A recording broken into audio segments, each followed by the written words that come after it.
Welcome to the official Jets podcast. Eric Allen here at One Jets Drive, joined by ESPN senior writer Mike Clay. Mike, every year about this time, you produce an NFL projections chart. With that being said, this year, why are you so bullish on the New York Jets? Yeah, you know what? I do a lot of these appearances year round, and some I'm more popular on than others. I think your audience might enjoy my appearance today because I am very high on the Jets this season. I'm leading the bandwagon. You mentioned the projections document that I do. It's a large PDF. It's kind of just a combination of all the work I do, which is just tracking every single roster transaction, studying league trends in the offseason, coaching changes, stats from the past, and projecting them future, that kind of thing. And as part of that, I look at unit grades, right? I look at every position. I rank every team 1 through 32. I think that's the best way to get an objective feel. There's some subjectivity to it, but an objective feel for which teams are probably underrated, overrated, going to make the playoffs, going to stink next year, that kind of thing. And after doing that exercise, the Jets came out, as of this moment, number 1 in the unit grades. This is a team from top to bottom that's in really good shape. The starting positions across the league are very good across the roster, excuse me. So I'm optimistic. I think that, this is a team that's certainly going to compete. Mike, did you have a sense going into this that the Jets were going to be right up there with the league's elites? Maybe not this high, but here's the thing. Last year, I thought maybe there was a little too much hype, and the main reason for that was the offensive line, which I had written about last year, the offensive tackle position primarily. Of course, that, as we'll get to, I'm sure that was an issue, and the team knew it because they addressed it this offseason.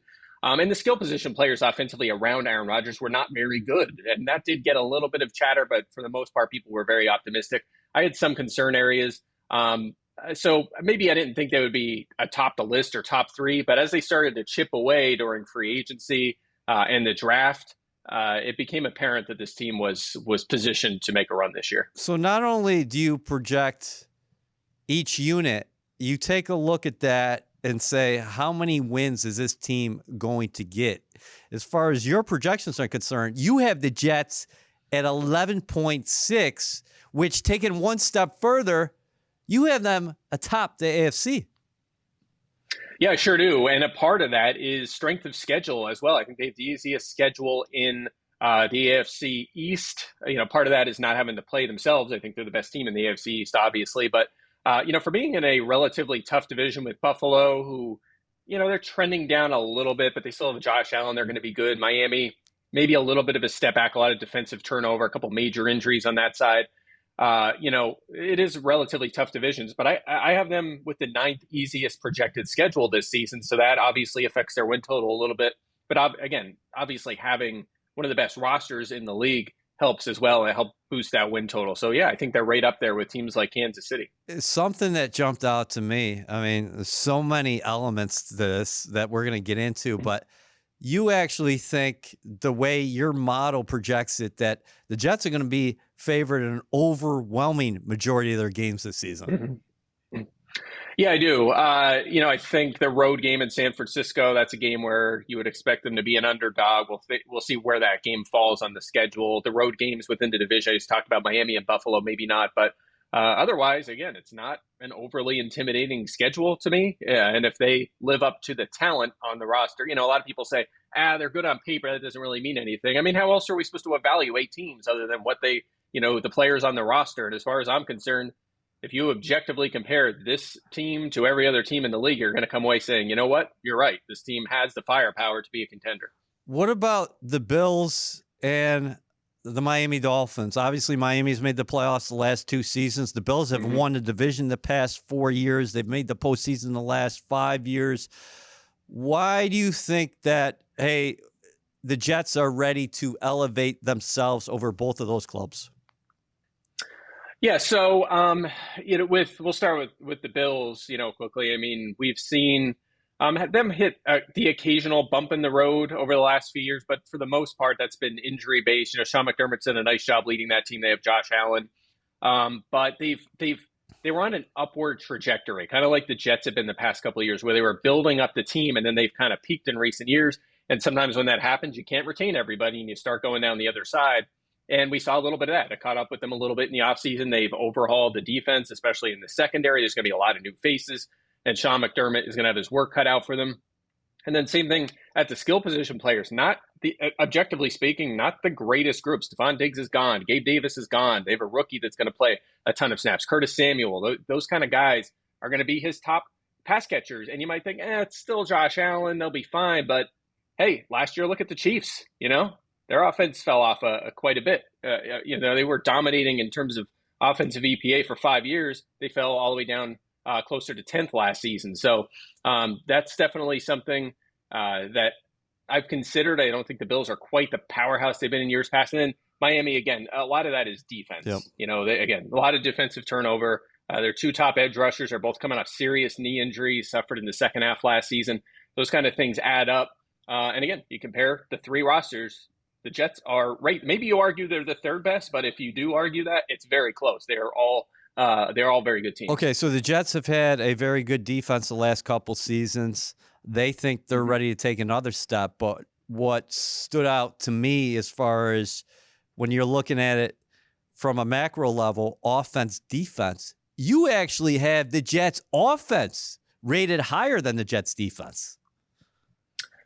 Yeah, I do. I mean, again, let's assume health, and let's assume you think Aaron Rodgers is still. Look, you don't have to think he's the two-time or consecutive MVP from a few years ago, but an above-average quarterback. Right. And by the way, an aside, I think they could still win if he plays average ball. We'll get into why as we talk more about the roster. Yep. But let's assume that he is, a good quarterback, a top 10, maybe a top 5 quarterback. You have him, you have Breece Hall, Garrett Wilson, Mike Williams, Tyler Conklin's an underrated tight end, and then you fix the offensive line, which I think you could certainly make a case as a top 5, top 7 unit with bringing in Tyron Smith and, John Simpson, and Morgan Moses is I've liked him for a long time, really underrated right tackle. So it is a formidable offensive line. So around Rodgers, the skill guys are very good. It's hard to find clear weaknesses. Defensively, they're still stacked. Don't get me wrong. Love the defense, top 5, 6 unit in the league. They just have some depth concerns up front. Defensive tackle, and obviously safety is a question mark. You bring in a guy who, didn't play last year, Chuck Clark, to be perhaps your top guy. And you lost Jordan Whitehead, who was a good player. You could get picky, but overall it's still an elite unit. Mike, bottom line, all this is music to a Jets fan's ears. You just mentioned the offensive line. Last year, they started 13 different combinations. Joe Douglas, very busy as far as his acquisitions in the offseason, starting free agency. You mentioned John Simpson before. He trades for Morgan Moses, Tyron Smith. Then he comes back in the draft, Olu Fashanu out of Penn State. You have that offensive line right now projected 3rd in the National Football League. Mm-hmm. Yeah, it is. It's terrific on paper. And you can look, there's going to be a lot of question marks of will they stay healthy? Obviously, Vera Tucker coming off a serious injury, and Smith has missed a lot of time in the last 5 years. But remember, he played over 800 snaps last year and still played it at a high level. So not to mention, sometimes when you're evaluating a team or a position or a unit, you say, okay, they have really good starters, but man, the depth is really concerning. If something happens to Tyron Smith, they're in trouble. But you just said it. They spent an early first-round pick or mid-first-round pick on another tackle. So that at least raises the floor of what you're going to get at that tackle position. Not to mention that, and by the way, this actually reminds me of what the Jets did at corner. Remember when Robert Saleh got there, that first year they were dead last in defensive EPA. They really struggled. And they brought in a bunch of new guys, Sauce Gardner, DJ Reed. They brought in a bunch of new corners. And then all the guys who started the year before became backups and gave you quality depth options. Same thing with the O-line. They have 7 guys on this O-line who played snaps last season, and a lot of them played a lot of snaps. So they might not be great starters, but in terms of being serviceable backups, they have that now. They have options. So really like the situation top to bottom. Is this offense going to run through Breece Hall this year? Looking at your projections, you got him in about 303 touches from scrimmage, I believe. Yeah, absolutely. I mean, if you're watching this, listening to this, and you play fantasy football, you're going to want Breece Hall on your team, much like you did last season. The guy was fantastic. We know how good he was at the college level. There was no surprise the Jets spent a day two pick on him to bring him in to be a potential feature back, and he has lived up to the hype. Last year, there was concerns there, obviously. I mentioned the skill position concerns going into the season. One of them was how much will they get out of Breece Hall 1 year off an ACL? It took like 2 weeks, and the guy was back to being a featured player. And then he finished the season as one of the best running backs in the NFL. He was outstanding. So I think. And by the way, they showed their cards. They're going to run the running game through Breece Hall. They didn't really address that position. Braylon Allen, excuse me, is going to compete for the backup job, but Isaiah Davis as well. But they didn't go out and get a key free agent. They didn't spend an early pick. It should be the Breece Hall show. The Breece Hall show. And here's a guy who had more than 1,500 yards from scrimmage last year. Maybe he's pushing 2,000 yards from scrimmage this year. I don't think it's out of the question. Do you?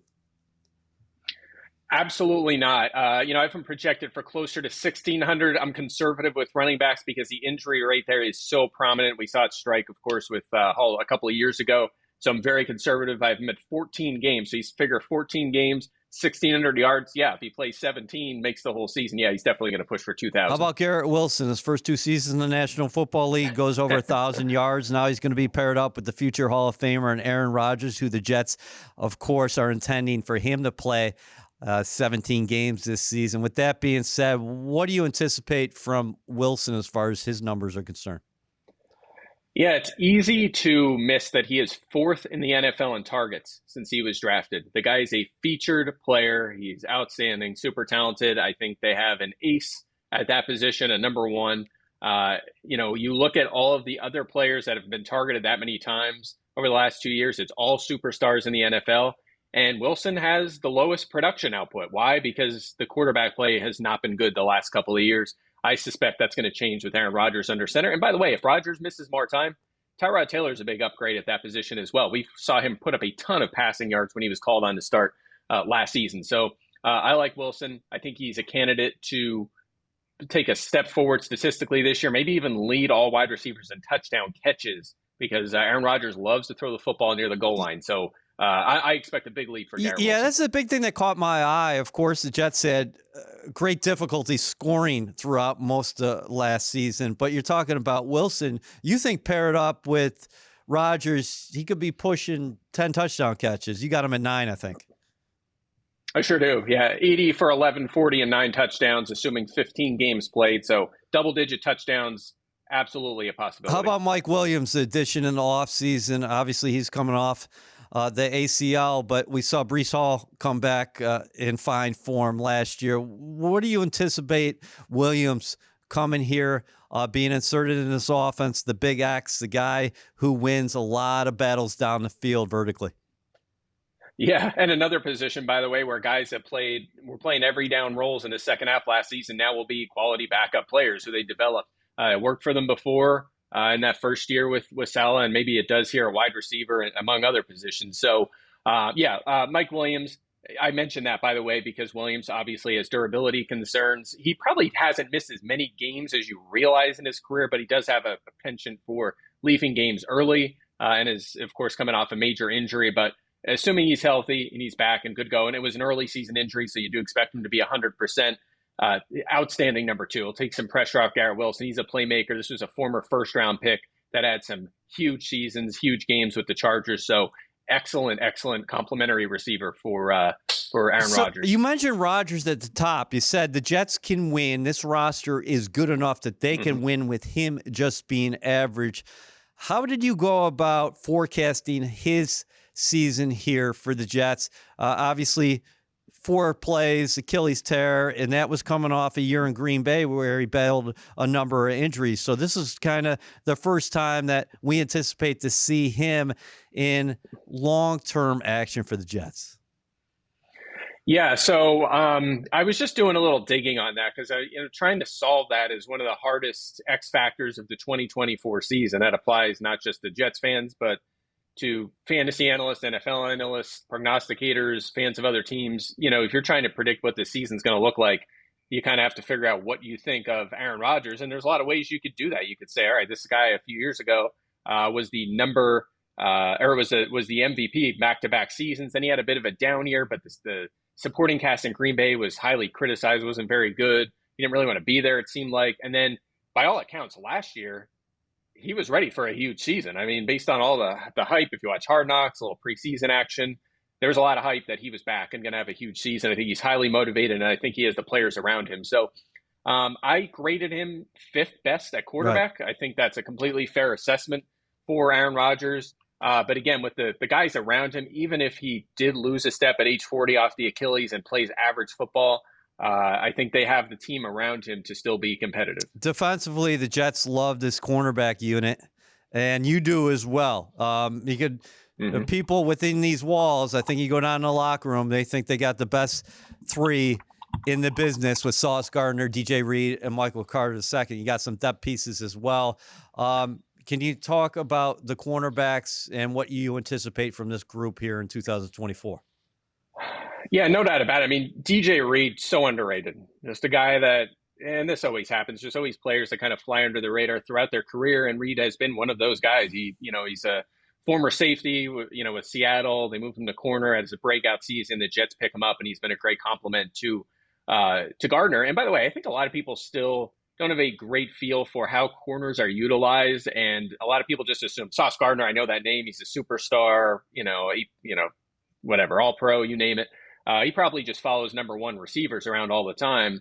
And that's not the case because DJ Reed is so good. These guys just play the sides on the perimeter. They hang out there and they shut down the perimeter passing game. So really like that 1-2 punch. We know Gardner's a superstar, Reed underrated. And Michael Carter, one of those guys going all the way back to the early days when they were struggling that first year. Michael Carter's the guy that has stuck around from that group and has been their primary nickel and slot corner, one of the best in the NFL. So no doubt, I think you could safely say this is the best cornerback trio in the NFL, and that's how I have them graded as well. What do you make of the edge group? Obviously, Bryce Huff, a great story, undrafted free agent. He cashes out here in the offseason with the Philadelphia Eagles. The Jets also shipped John Franklin Myers to Denver on draft weekend, getting some future compensation in return. But the big player that Joe Douglas brought into this group here this offseason was a trade that I don't think anybody saw coming, him acquiring former Eagles edge rusher Hassan Reddick. Yeah, Reddick's awesome. I mean, I grew up in the Philly area, so I grew up an Eagles fan. So, of course, I pay close attention to the Eagles, and Hassan Reddick has been terrific since they brought him in, a guy who early in his career was misidentified as an off-ball linebacker, struggled, looked like a bust after being selected in the first round. They moved him to edge rusher, and he's been thriving ever since. So great pickup for the Jets. I think they wanted to add that kind of veteran force. They were a little shaky on depth at that position, so that was a good pickup. And then you expect the ascent from the other guys. We saw, of course, they have first rounders from the last couple of years. Jermaine Johnson kind of took the leap forward in year two last year. I believe it was 7.5 sacks, was a really good player. And then, of course, Will McDonald was kind of in Johnson's spot from the year before. He was stuck behind such a deep group like Bryce Huff and everyone else that was in this on this depth chart. So you would expect Will McDonald, the past first rounder from 2023, to kind of make a leap and play maybe 600-700 snaps this year and become an impact player. As long as that works out and you have that trio right there, you're going to be in a great spot at edge rusher. I think overall, Jets defense, you got them with a very good ranking. I just wanted to ask you about the interior defensive line. Right now, you got them at 20th. With that being said, does that speak to maybe from your vantage point the strength of defensive interior linemen in the National Football League, or maybe some unknowns with the Jets? Because Quinnen Williams, he is the known. You can make an argument that, hey, this guy is top defensive tackle in football. If not, then you say, hey, top 3, top 4, easy. A lot of changes next to him, though. Javon Kinlaw comes in, signs in free agency. Lucky Fotu comes in, signed in free agency. Solomon Thomas back as part of that rotation. Michael Clemens is a guy. I think the Jets are thinking that, hey, maybe he can help us on the edge on certain downs, maybe some base downs, but also dip inside, much like we saw out of John Franklin Myers. Yeah, you hit the nail on the head. And it's funny, if I had any question that the Jets fans had a lot of hype or hope for this team this year, it would be the response to these unit grades, which is not being happy that they're number one, but being being critical of me for having the defensive tackle position too low. They think fans seem to think they're stacked at every single position. But again, I think I'm giving them more than enough respect here. You answered it. It's the players behind Quinnen Williams that are the question mark here. There's no doubt about it. He's a absolute superstar, huge anchor. It's going to be huge player for this defense. But behind him, there's a lot of question marks here. He can't play both defensive tackle positions. He can only play one. If you just want to use, again, an objective measurement, I mean, you could look at salary. They're not spending much on these guys. You could also look at PFF grades. Kinlaw, Thomas, Fotu, Holmes, Smart, like all these guys, poor, very poor, and in some case grades last season. They also didn't play a ton of snaps. Most of them were situational players. So I don't think it's can these guys hold down the fort and be serviceable? Yeah, I think they can be okay, and they'll be covered up by some of the other stars around them.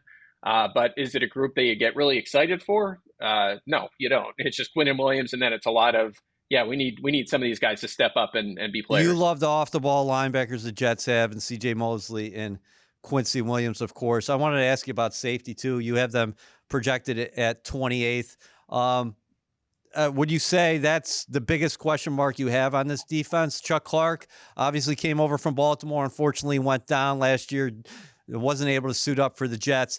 Tony Adams, a former undrafted free agent, he came on as his playing time increased there in 2023. And then you're talking about Ashton Davis re-signs, and you got a couple young guys in the mix.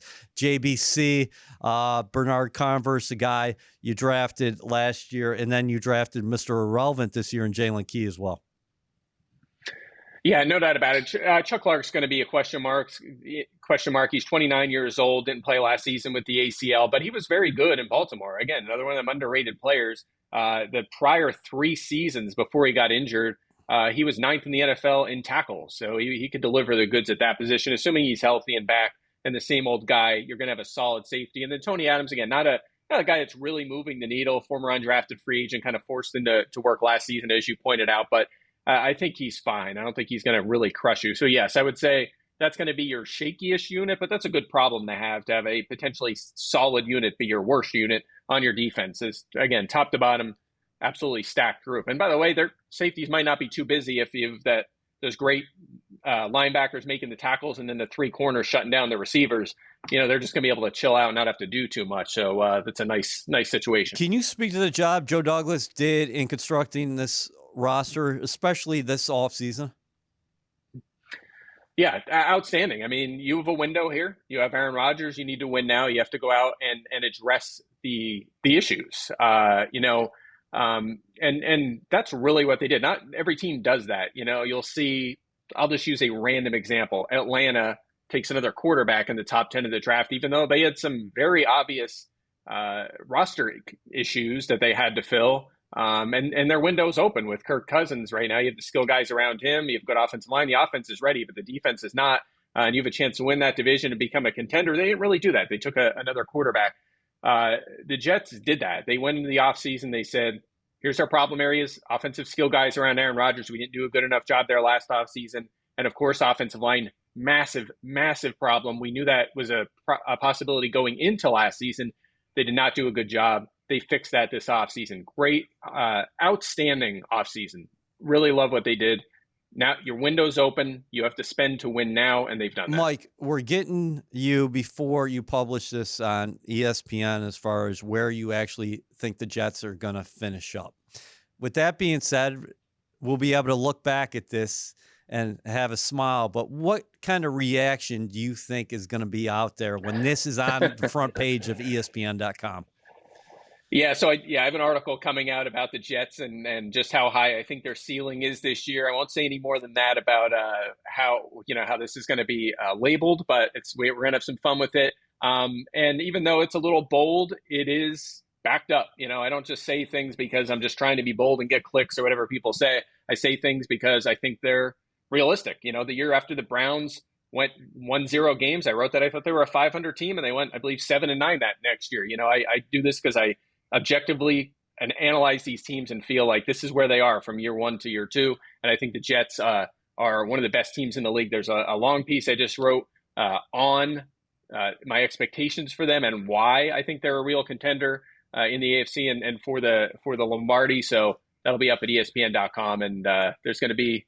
I think people are going to say, yeah, we hear this every year. Oh, Jets hype, but not from me. You don't hear it. You hear it now. You don't hear it from me in the past. So, but it's gonna be fun. It's gonna be fun. So a lot of what you do is based on data and numbers. How much do you weigh into the equation that, hey, mentally, this team, this organization has to get over a hurdle because they haven't been in the postseason since 2010?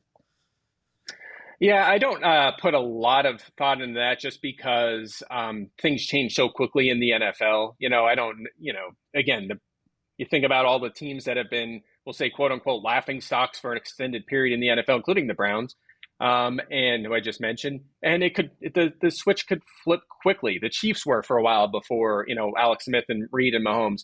The Patriots were for so long, and then they were a powerhouse. And now they're back on the other side of things now. And we've seen it with the Jets too. I know they haven't, been to the Super Bowl since Joe Namath, but they've peaked at times during the Rex Ryan era. They were close, so it happens. Things change so quickly in the NFL. And by the way, I think within the Jets organization, they're not going to be surprised if they're winning games. There's a lot of optimism within that locker room, within that coaching staff, that front office. They have to know that they built a team that can compete this year. And if you don't feel that way, you messed up. Right. I mean, what are you doing? You have Aaron Rodgers here for a couple of years. If you don't build a team to win the Super Bowl now, why did you even go get Aaron Rodgers? That makes no sense. So I'm not worried about the mental aspect of it. I think they're going to have all the confidence in the world for, they're ready to go. Well said. Health aside, what's the biggest question on the Jets entering 2024? I think that's an easy answer. It's Aaron Rodgers. Who is he? Who is he? A guy that's 40 coming off an Achilles that just doesn't have it anymore, especially after that rough final year with the Packers? Or is he a guy that can play near that level he did when he won back-to-back MVPs? By the way, before he won those two MVPs, people were like, he's done. He lost it. His efficiency is way down. He's had 2 bad years now. He's been like average at best. Everyone thought it was over, and then he bounced back and won not just good play, MVP caliber play 2 years in a row. So if he can do that one more time, maybe one season here for the Jets, that's going to go a long way for them. But that is no doubt the question. Who is Aaron Rodgers? Is he over the hill now, or is he still a guy that could play top 10 football? So this roster, well constructed, a lot of strengths. What do you like best about this roster? Again, I hate to take the layup here, but the defense. I mean, of course. I mean, just being with Quinton Williams up front, good group and high pedigree edge rushers, one of the best duos at linebacker in the league, the best cornerback trio in the NFL. I like the underrated Chuck Clark addition. Their defense is going to keep them competitive no matter what. They won 7 games last year. You're telling me they can't get to 10 or 11 with a good offense? Of course they can. So no doubt defense is going to be huge for them. But there's a lot to like. I love Garrett Wilson. I loved him last year. I love Breece Hall. Same thing. Love what they did with the offensive line. It's love all around. I'm in on the Jets this year. I'm leading the bandwagon. I'm driving. If Rodgers comes back and he's playing at MVP form, what can this team accomplish? They can win the Super Bowl. They can win the Super Bowl. And by the way, I wrote about this in my column. They almost beat the Chiefs last year. They almost beat the Chiefs last year. They actually needed, interestingly enough, L'Jarius Sneed shadowed Garrett Wilson in that game and held him in check pretty well. Wilson was heavily targeted, didn't do much that game. It was a 3-point game that the Chiefs won, and late in that one, I think it was an early fourth quarter field goal. L'Jarius Sneed's not on the Chiefs anymore. He departed for Tennessee in the offseason. So, if it was that close last year, you're telling me they can't beat them this year? I think they can. I think they could stack up for sure. You think, as far as the AFC is concerned, that it's a familiar list of characters who the Jets will be competing with, led by Kansas City? Mm-hmm. And what do you make of the rest of the landscape, including Cincinnati, who I'm sure rightfully so has high hopes with Joe Burrow coming back? And what do you make of young teams like Houston on the rise? Yeah, no doubt. Houston's an interesting one on the rise. Some question marks there. I don't think they're quite as complete as the Jets are. We'll see really what that offense can do, because with the firepower they have, the sky is the limit. I already talked about the division. I think the Jets have emerged as the best team there. The AFC North will be interesting. You mentioned the Bengals. I think quarterback, if you just forget about quarterback, the Browns might have the best roster in the NFL. I mean, they're just loaded all over the place. And of course, Baltimore, who's going to open the season. We just learned at Kansas City, they're going to be a contender as well. So, yeah, the AFC is going to be tough. But I think that they have a roster that can compete with all of those teams. And that's really what you need. As long as you can hang with them, you definitely need a couple things to go your way. You got to stay healthy and you can knock them off. And then, it comes down to beating a team like San Francisco. If you make it to the Super Bowl, can you beat a team like the 49ers? The road is tough for sure. But are the Jets in the conversation now as a team that has a shot? A lot of teams don't have a shot. Do they have a real shot to win the Super Bowl? And I think the answer is absolutely yes. Mike, do you think in January or February, I don't know if you're a guy who smokes cigars or drinks, but do you think you're going to have a cigar or maybe a cold beverage and looking back and saying, I told you so about the Jets? Because, listen, I think there's a lot of people in the league who do think the Jets have a very good roster and they could be good. I don't know if they're going to have the same kind of predictions that Mike Clay did in 2024. Yeah, I might have to come down to the parade if they win it. Yeah, I don't know if you recall, many, many years ago, there was a front page article on Sports Illustrated about that the Astros will win the World Series like 5 years from now.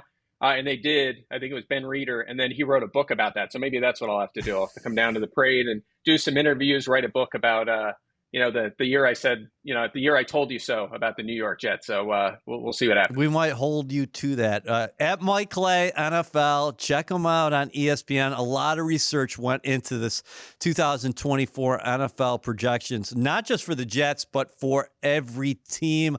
Let's get you out of here with this one. Any surprise teams?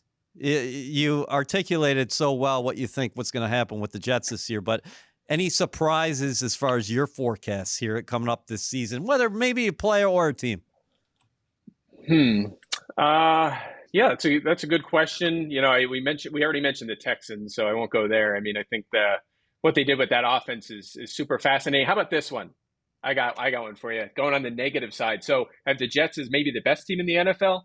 I have the Giants, crosstown Giants, ranked dead last in the NFL, which, again, that also raised a lot of eyebrows. But, again, look at that roster. They have a lot of problems across that roster. It's going to take a while to build that team back up. And it comes down to what you're going to get out of Daniel Jones. Is he going to take a step forward this year, or are they going to be drafting a quarterback early next year? But big concerns with the other New York team. New York coming full circle. Enjoyed it. Thank you so much for joining us today.